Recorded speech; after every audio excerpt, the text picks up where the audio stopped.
ang West Philippine Sea po ay bantay sarado na ng Pilipinas at ng mga allied countries po natin. Hindi na po nila tinatantanan ang pagpapatrolya po dyan sa West Philippine Sea sa pamamagitan po ng sama-samang pagpapatrolya. At isa pong balita, mga kaistorya, na sa balitang ito na ipapaliwanag ko sa inyo ngayon ay ipinangangalandakan ng China na sila po ay takot sa giyera.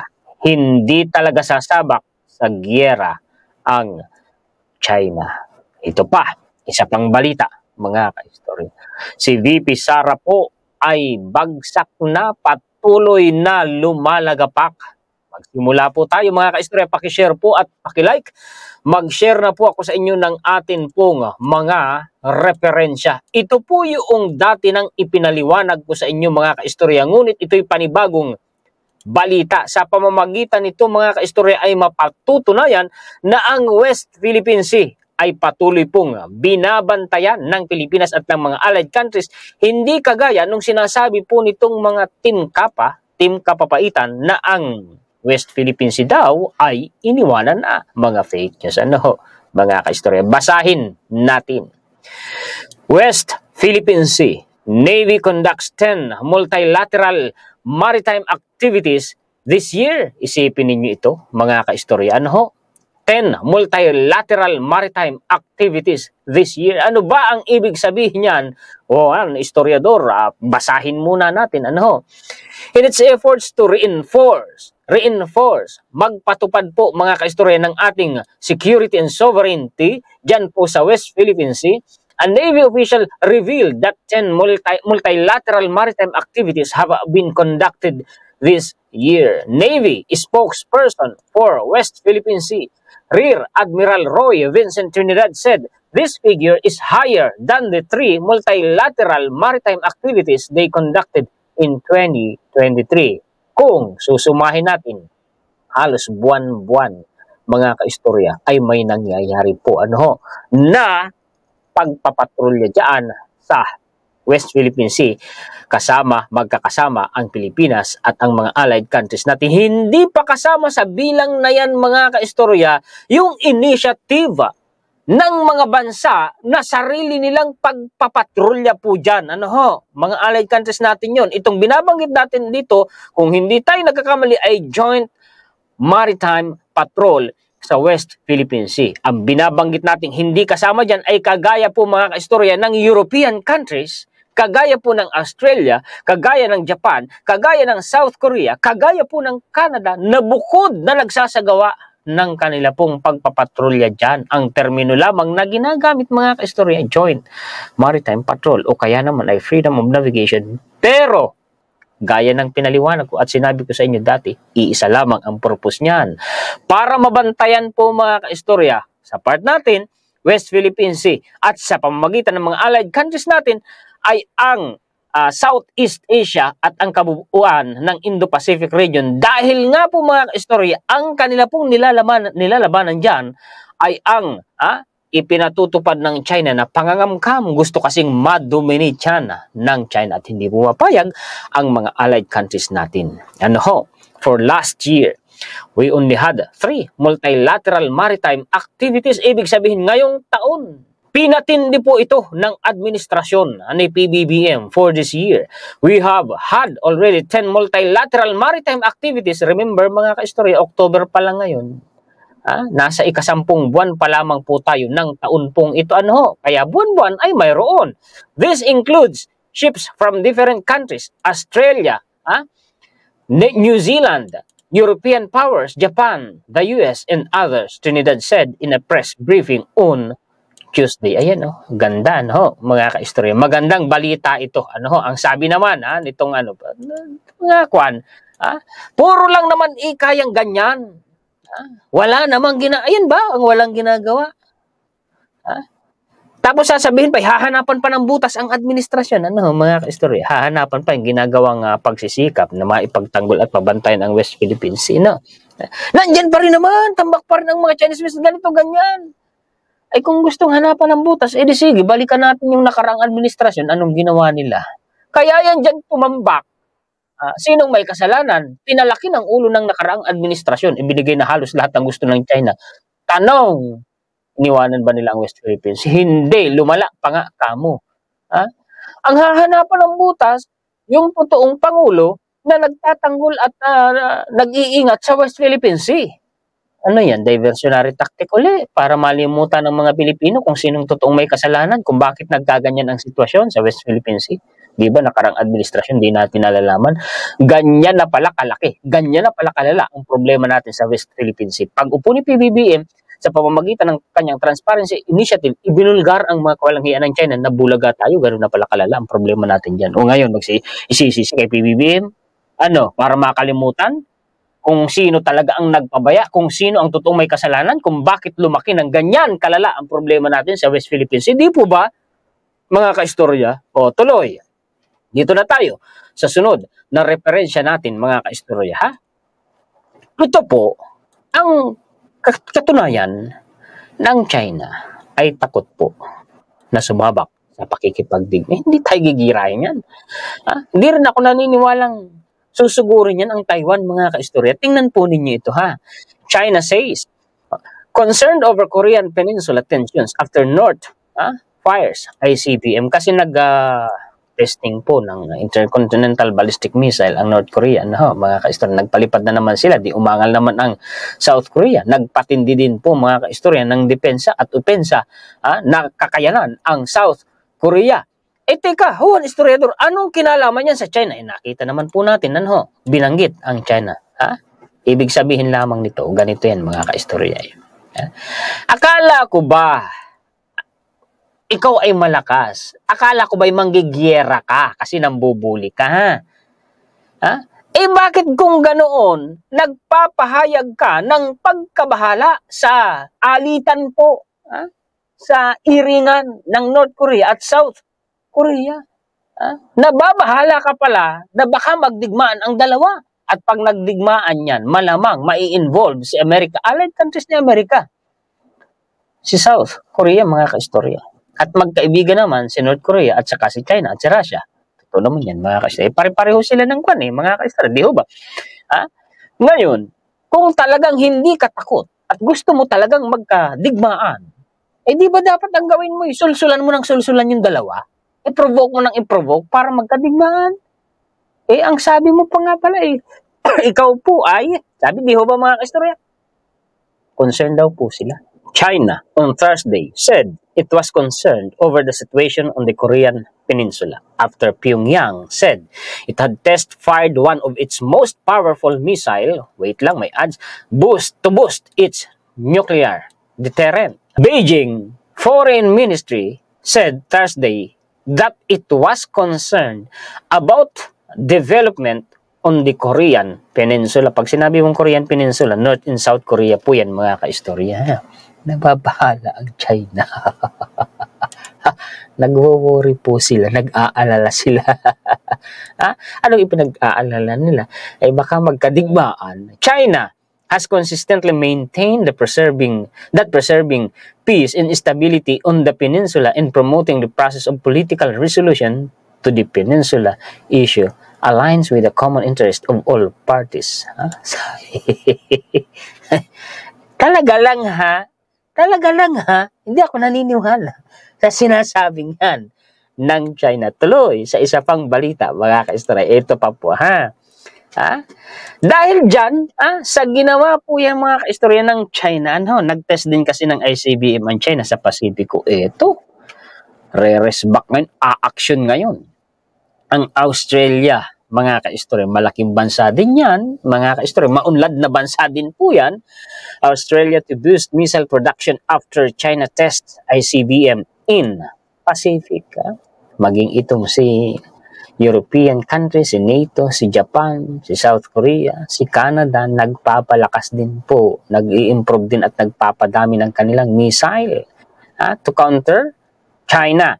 Australia to increase missile defense and long-range strike capability as the Asia-Pacific region enters the missile age. Tingnan ninyo, mga Australia will increase its missile defense capability after China's test of an intercontinental ballistic missile in the South Pacific raised significant concerns, and as the Asia-Pacific region enters a missile age. Ay, tika lang, Juan Estrador, kala ko ba takot si China?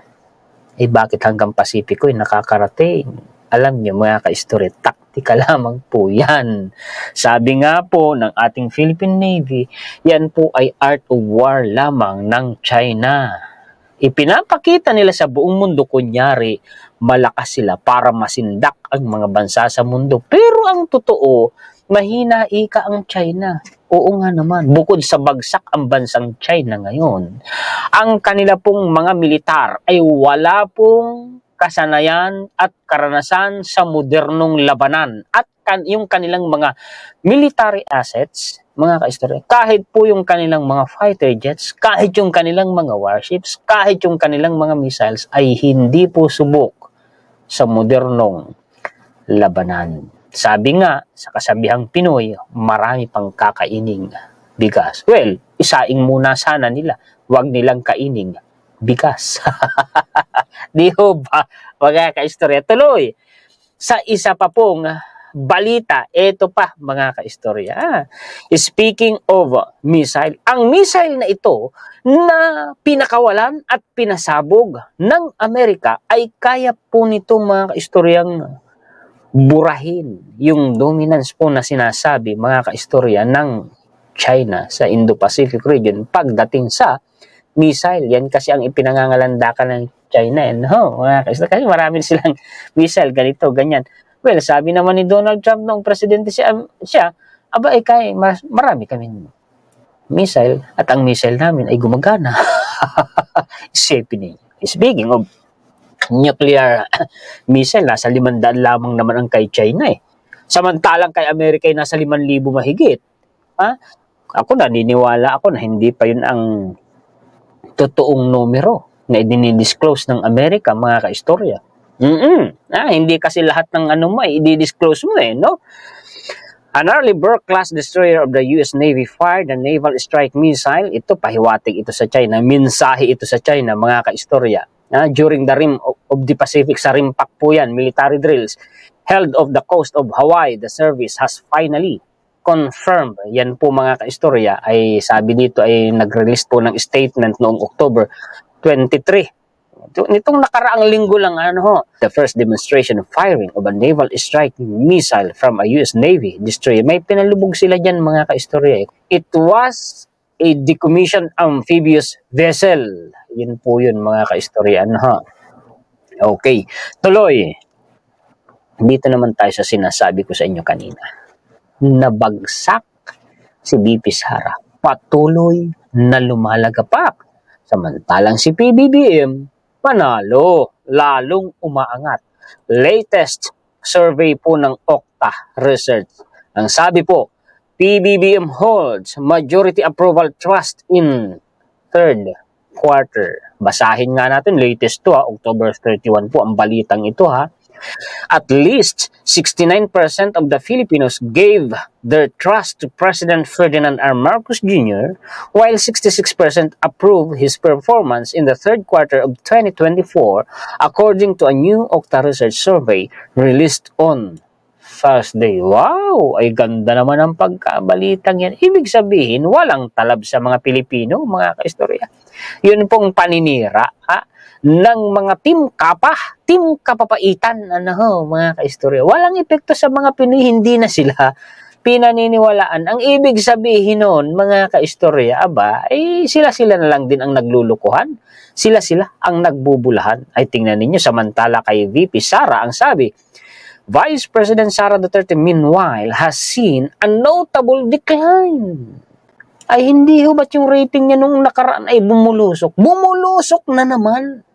And her trust and approval ratings, which have been on a downward trend since March 2023, Okta noted. Based on the September survey, Duterte's trust rating fell 6 points from the second quarter's 65% down to 59% in the third quarter, while her performance rating fell 8 points to 52% from 60% during the same Period. Tingnan ninyo, distrust for Duterte now stands at 14%, with 27% of respondents undecided. This downward trajectory in trust ratings is stark compared to March 2023, when she enjoyed an impressive trust level of 87%, na ngayon ay nasa 59% na lamang. Ang laki ng inilagapak. Malaking factor dyan kung bakit, sa palagay ko, kung bakit patuloy na bumabagsak ang kanyang rating, mga kaistorya, ay yung usapin po ng pondo. Yun pong confidential fund at iba't iba pang pinagkagastahan nung itiniwala pong pera sa OVP at sa DepEd, nung ang DepEd ay pinangungunahan pa niya.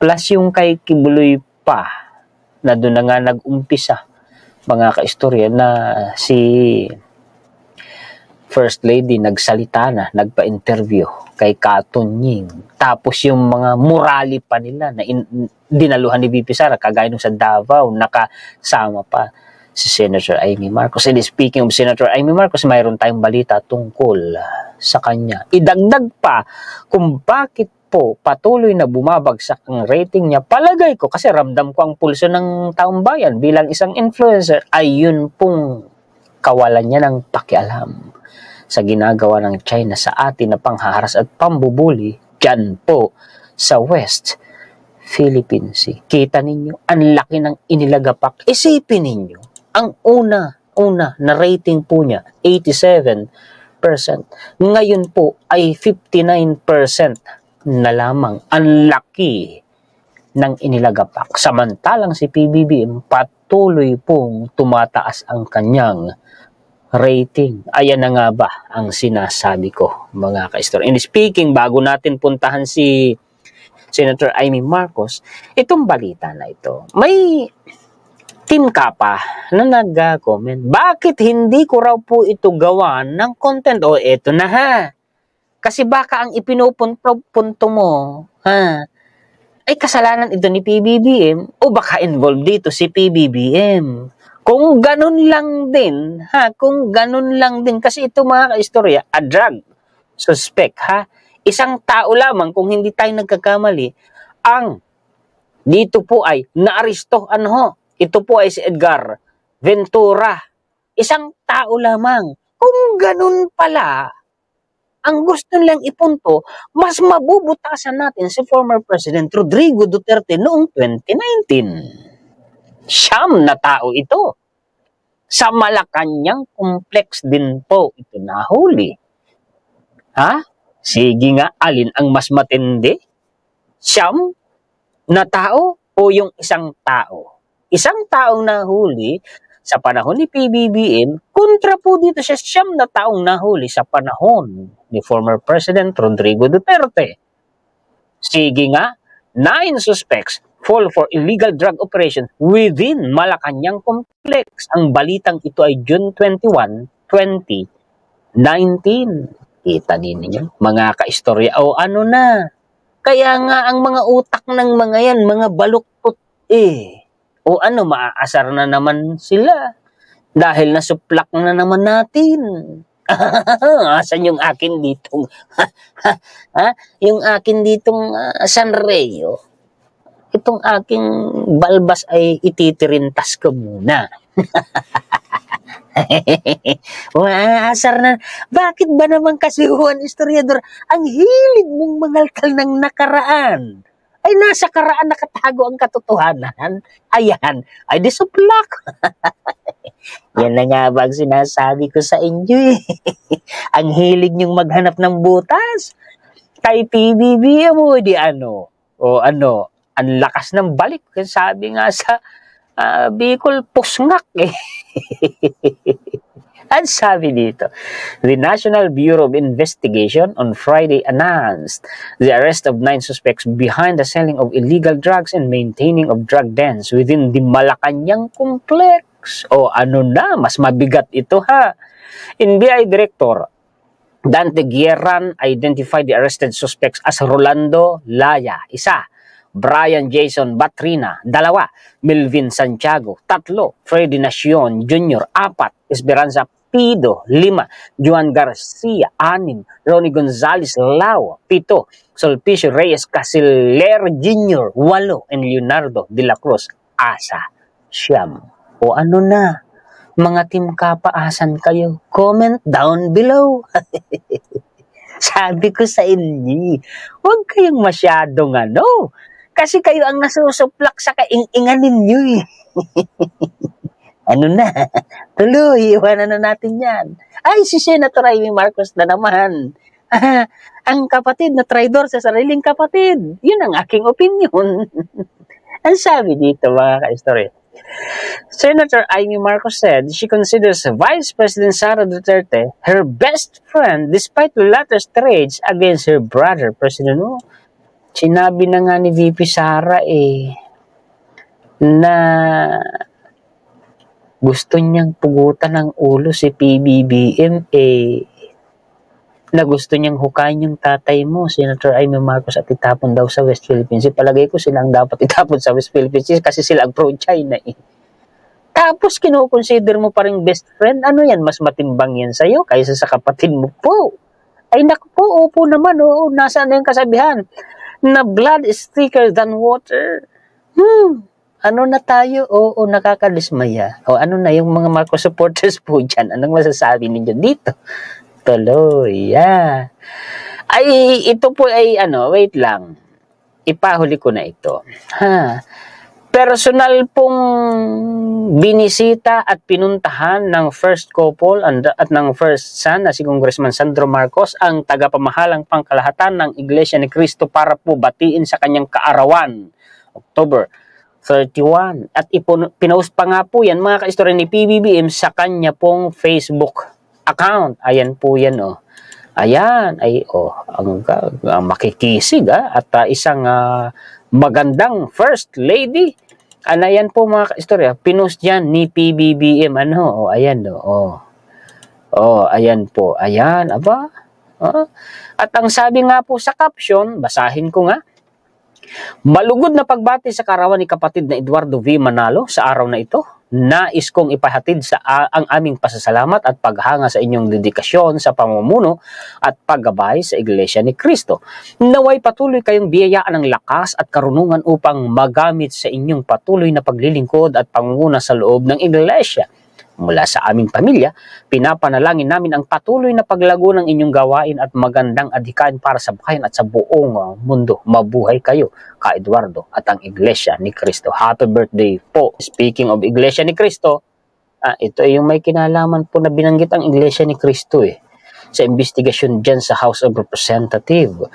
Pumalag si Kong Dan Fernandez, abay wag na daw po mga kaistorya pangkalad ka rin ang relihiyon sa issue na yan ng drug war. Ang sabi po dito, the Iglesia ni Cristo should not be dragged into former police colonel and resigned National Police Commission Commissioner Edelberto Leonardo's activities regarding the past administration's drug war. Santa Rosa Representative Dan Fernandez, wag na pangkalad ka rin ang Iglesia ni Cristo. Wala naman nga kasing kinalaman ang Iglesia dyan. Fernandez, in a press briefing on Thursday, explained that INC has nothing to do with Leonardo's decision-making. Wala nga naman talagang kinalaman po dyan yung charts sa desisyon ni Leonardo, noting that the steps taken by the former police official was his own initiative, sarili niyang desisyon yun, sarili niyang kagustuhan yun. Sa bagay, itong mga team kapa, alam niyo na kung anong gagawin ng mga yan. Binaha po ang Spain. Nako po mga kaistorya. 95 na po ang binawian ng buhay dahil po dyan sa baha. Matindi ang nangyari sa baha. Ito, medyo pa ang picture na to pero nakita ko po yung picture niyan from above, mga kaistorya, aerial photo. Ayan ay street yan, buong street yan. Nagkabalabalandra, nagkapatong-patong po dyan ang mga sasakyan. Matindi yung baha kung ganun, mga kaistorya, Ingat po kayo dyan, mga kababayan po natin sa Spain. Ayan ang epekto ng global warming. And speaking of global warming, 27% ang kontribusyon ng China sa carbon footprint sa mundo. Yung carbon footprint na yun, mga kaistorya, yun yung total na mga polusyon na pumunta sa atmosfera, naging greenhouse gases mga kaistorya, na siya pong nagtatrap sa init ng mundo para hindi makasingaw. Kaya patuloy na umiinit ang temperatura ng mundo na nagiging dahilan ng global warming. China alone, ang contribution niya, 27%. Dahil sa napakalakas niyang pagkonsumo ng coal. Kita ninyo mga kaistorya, ha? Kung ano ang marami ng kasalanang ginagawa itong China. Ano? Yan po ang mga balita at impormasyon na maihahatid ko sa inyo mga kaistorya. Pakishare po at pakilike. Maraming salamat sa inyong panonood. Hindi ko na kayo iisa-isahin. Higit sa lahat ay salamat sa ating Panginoon. Basta, shout out po sa mga sulit kaistorya natin sa buong mundo. Mabuhay po kayong lahat. Muli ako po si Juan, historiador, ang tagakwento ng totoong istorya ng kasaysayan na nagmamalasakit sa kapwa ko Pilipino at nagmamahal sa bayang ito, ang bansang Pilipinas.